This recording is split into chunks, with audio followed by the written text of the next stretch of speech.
Hey guys, it's Nick, and in this video, I want to show you how to buy corporate bonds on Fidelity. So let's get into it. So here on Fidelity, you hover over accounts and trade, and then it opens up all these other options. So just go to fixed income bonds and CDs, click on that. And then it brings you to this screen showing CDs, bonds, treasuries, corporate bonds, municipal bonds, and all of that. And so it gives you a good idea of what alternative investments are for the same time period.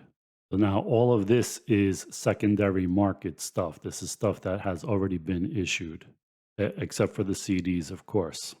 But one thing to notice, we're in an inverted yield curve, which means that the interest rates on shorter term maturities is much higher than the interest rates on longer term stuff. So US Treasuries, 3 months is 4.86. 30-year is 3.92, 10-year is 3.86. Normally, it is much more risky to loan out for the long term. So that's why these should be higher. We are inverted right now. And so that is not a normal situation. So in this situation of an inverted yield curve, what you should do is if you think interest rates are going to keep going higher still, then you don't want to commit yourself to longer term bonds like 3-year, 5-year, 10-year, whatever.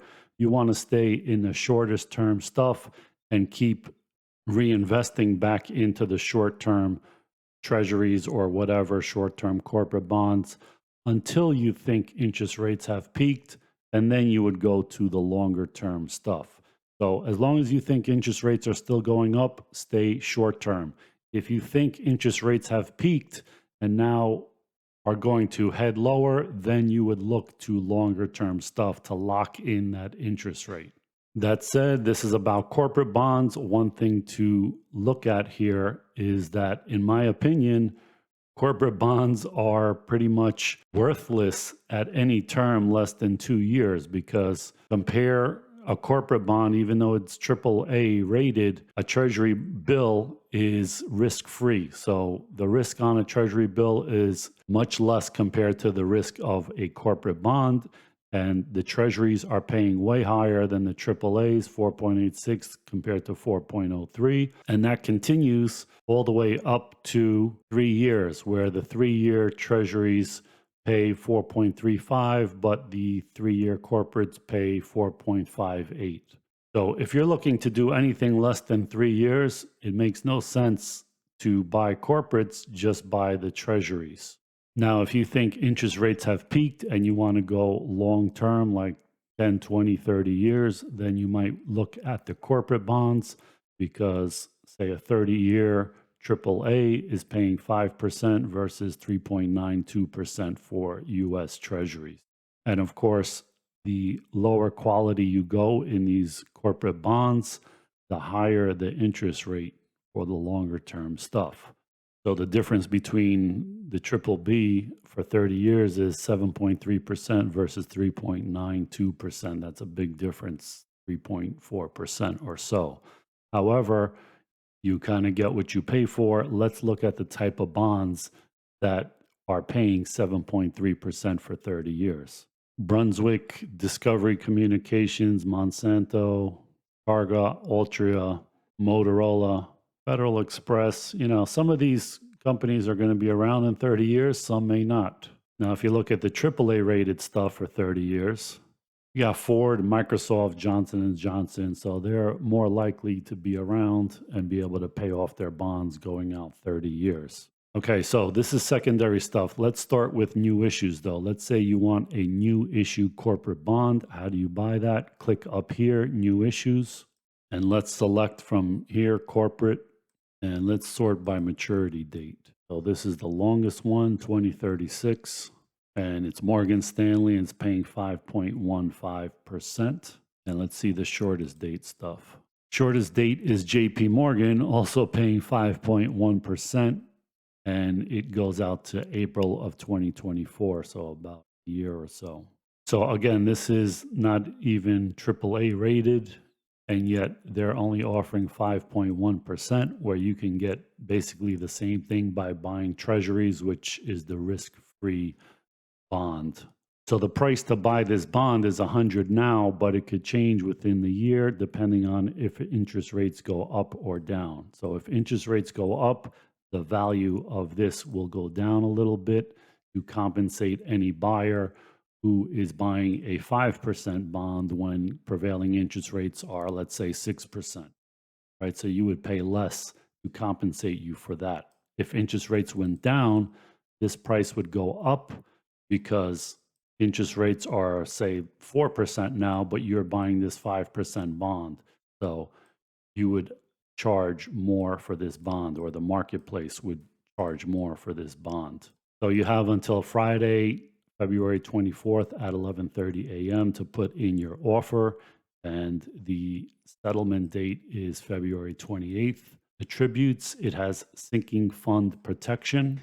What does this mean? It means there is no sinking fund. And what a sinking fund is think of like a condo board where they have to put away money every year for a roof that the life of the roof is 15 years. So every year they put away 1/15 of the cost of a roof.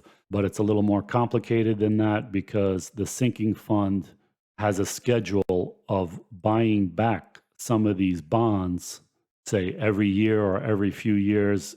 So if there was a sinking fund, you have to look at the details to see when they start buying it back at what price, because if the sinking fund says we're going to buy it back at par and interest rates go down and the par value of your bond goes up, they could be buying it back at lower than the market price. Now, this is different from a callable bond because a callable bond, they can buy back the whole issue, but a sinking fund, the rules of the sinking fund as laid out in each bond, it will tell you like after 3 years, we can buy 5% of the outstanding bonds. And so they might buy 5% of your bonds and 5% of everybody's bonds, or they might buy 5% from one big institutional investor, or they might buy 5% on the open market. So it's not something to really think about for shorter term bonds. It is for longer term bonds. So don't worry about it too much. But if it has SFP, sinking fund protection, that's a good thing. So the interest rate, 5.1% semi-annual. And so the par value is 100, but the bond price, the minimum price, each bond is $1,000. So you're going to get $51 a year, and you're going to get that in 2 payments a year of $25.50 every 6 months.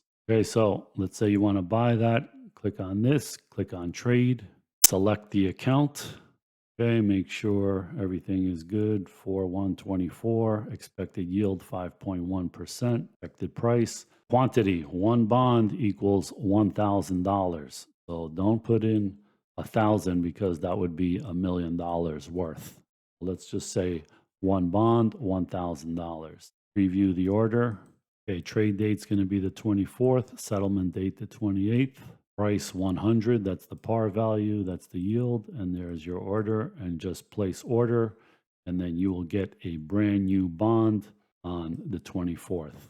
Okay, so now let's go back to secondary market bonds. So click over here, yields, and so let's say you wanted to go a 1-year bond, and they're paying, the highest is 5.13% for the AAAs. Let's see what's on offer here. Click on that. So what's the best yield to maturity here? Let's see. A private EXPT FDG Corp. I don't really know what this is. Okay, let's pick something that we recognize like Microsoft. Coupon is 2.875, maturity February 2024. The next call date is December 6, 2023. It's rated AAA. The yield is 4.82. The yield to maturity is 4.82. And the yield to worst or yield to sink is also 4.82. What does that mean? So take a look at all of these. The yield to maturity and yield to worst or yield to sink are the same. Yield to worst means if the bond is callable and it gets called back, what's the worst yield you're going to receive by holding this bond?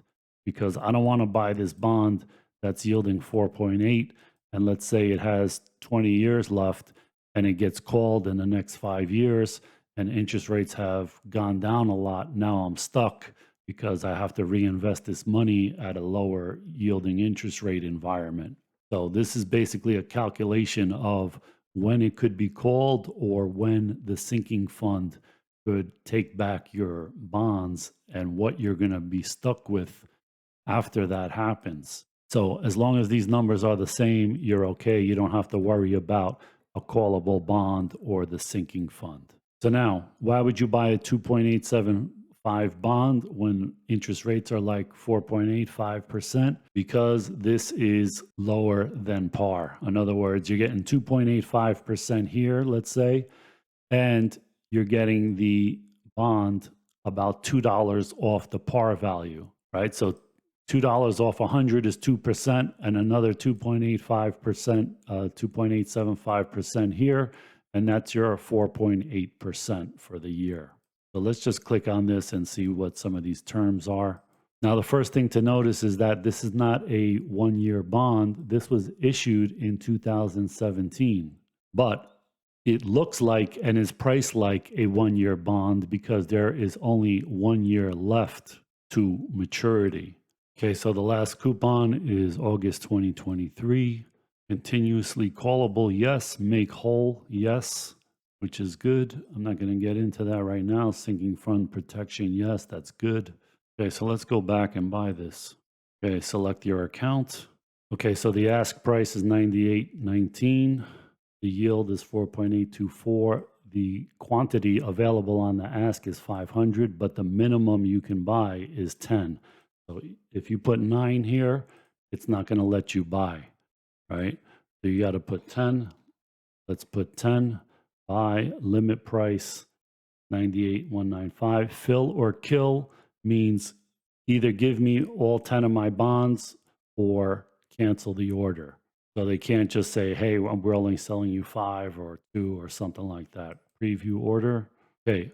Effective yield is 4.7. Why is it lower? Because I thought I was buying 4.8 yield to maturity. It's because each bond, Fidelity charges you $1. So 10 bonds is $10, and there's almost $12 in accrued interest on this bond. So you have to pay the owner of this bond the interest that has already accrued for the days that they held it. And so the cost of these bonds, $1 per bond, is not a lot of money, but it does lower your effective yield, right? So here you are, now you're effectively yielding 4.7 by buying this, where you can buy treasuries at auction for free, and they're paying now like 5%.